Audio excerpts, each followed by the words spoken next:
Welcome, everyone. I am going to give my analysis of my special education perspectives from the field, from that of an administrator, a teacher, and a paraprofessional. So I interviewed three individuals in my district, the administrator being the district administrator, who happens to have her degree in special education and started out as a school psychologist. I also interviewed one of our teachers who is dual certified. So she is a general education science teacher and also has her special education qualification. And then a paraprofessional who works at one of our buildings. So, first question about our child find procedures.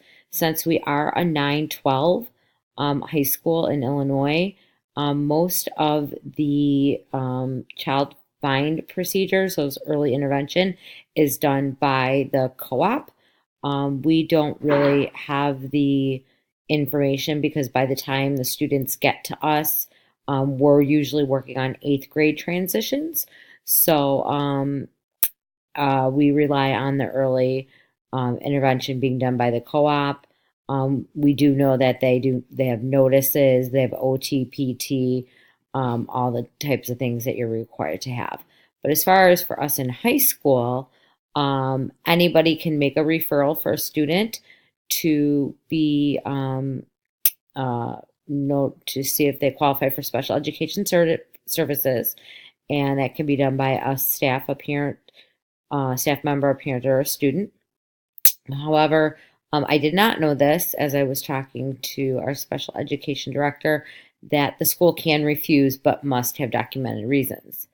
The teacher noted that she does not extensively use child find procedures, but she did say that she will refer a student to the school's special education director. So each of our schools have a special education director.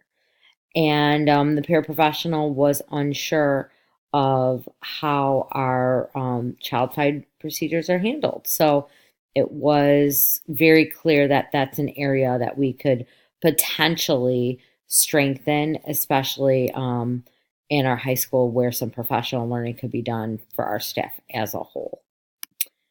The most challenging aspects of the role in working in special education, starting with the administrator, was this idea of balancing the needs of the students in regards to the needs of the parents. So she talked a lot about how many times there are lots of expectations that maybe the parents have, or things that come up that you're unaware of, and how do you just balance that?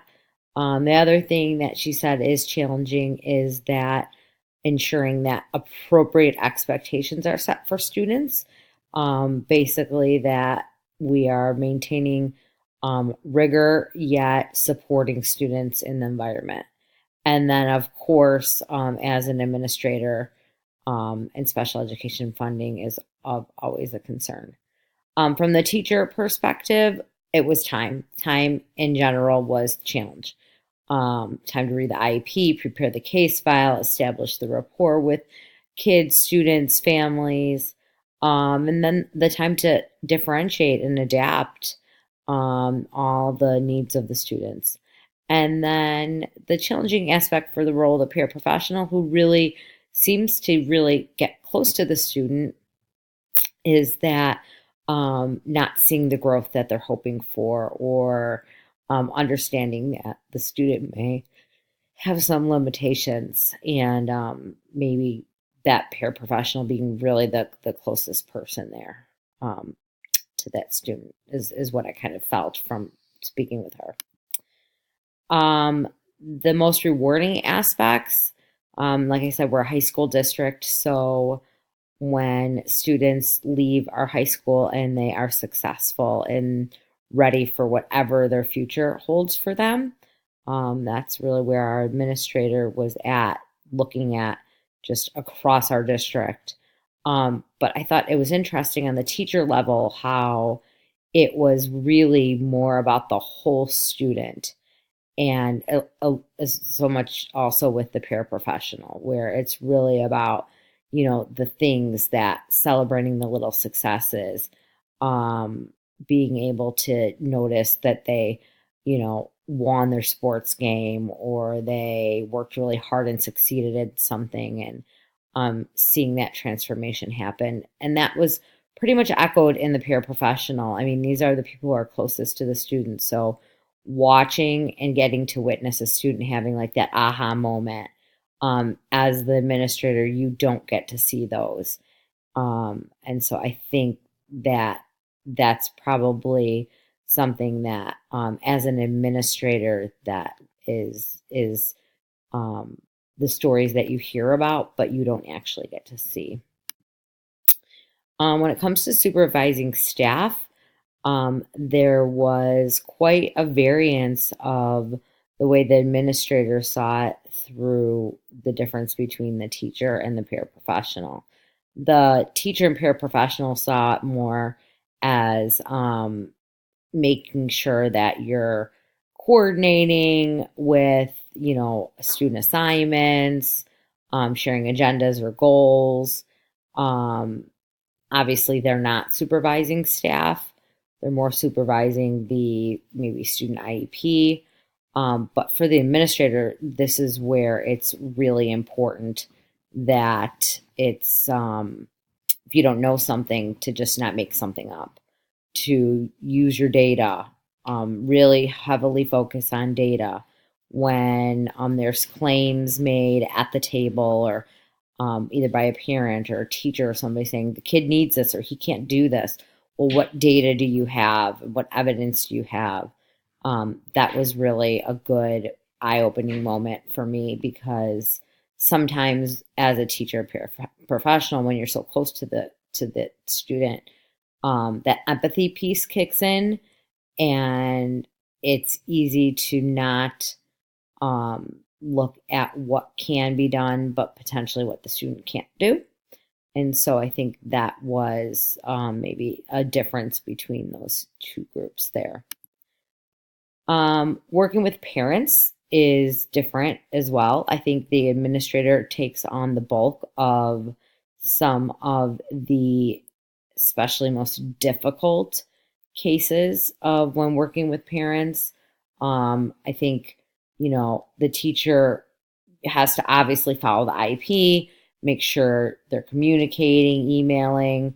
Paraprofessional had some great ideas about like phone logs or daily check-in logs, communication sheet, but the administrator was very much, that's the one area where you have to be really tedious, listen to what the parents say, be respectful, know when you have to say no. Um, don't make promises. And if you don't know the answer, let the parent know that you will find out and get back to them. And then when you say you're going to get back when you can.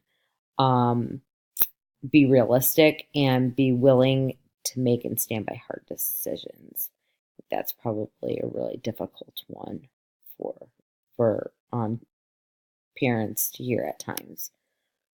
For working with general education teachers, I think as an administrator, it was really clear that the professional learning piece for our general education teachers is crucial. Just that they're understanding things like what is co-teaching, what is disability awareness, what's an accommodation versus a modification, what are the legal and ethical ramifications, and what does that look like?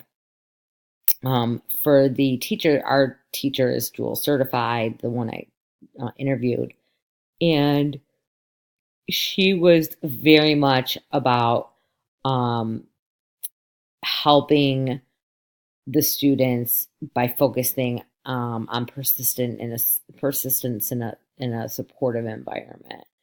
And the paraprofessional really just saw how their role was to be almost a liaison and be willing to help out when asked, And so I thought it was a really nice mix there between those three when working with general education teachers. Advice to new administrators. Interesting. There was definitely a difference in the way that all three individuals saw this. The administrator was really concerned with, the documentation, the legalities, the having to worry about how to keep staff level headed, any type of drama that could potentially happen in the department. Don't make things up if you don't know it. Tell parents. You will get back to them. Being able to summarize and provide next steps and quickly follow up, that's key. The teacher did mention that keeping in mind the steps, but it was more of in a different way of like, don't ask somebody to do something that you're not willing to do yourself. So really like knowing what that role is like by kind of emerging yourself into it.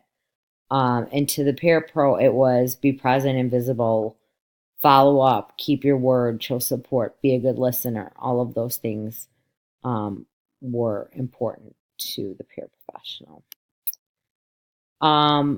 Interestingly, the role of the special educator and the building principal, everybody kind of saw that the teacher is that advocate for the student, who really knows that special education law, went to school, and understands that there needs to be a supportive relationship. The administrator's role is to ensure that there is a collaborative relationship there. And the peer professional just saw it more as they supervise and, report to two different people. So, how that communication should be important there, which I thought was a good perspective. Keeping in mind that it is hard when you have two bosses, essentially. And then finally, what are the characteristics that you look for in a special education administrator? And the administrator, ironically, had more general, professional, ethical, legal, higher level philosophical answers, where the teacher was much more into the nuance of the job, of, what is an IEP meeting? What should that look like? Observing, establishing a rapport. And then the paraprofessional was very much just making sure that they know best practices in the field. So I thought this assignment really helped frame the different roles and showed how there were some areas that overlapped, and with a stronger alliance between these groups and time for them to spend together having some really conversations around these topics can really build a strong special education environment in a district.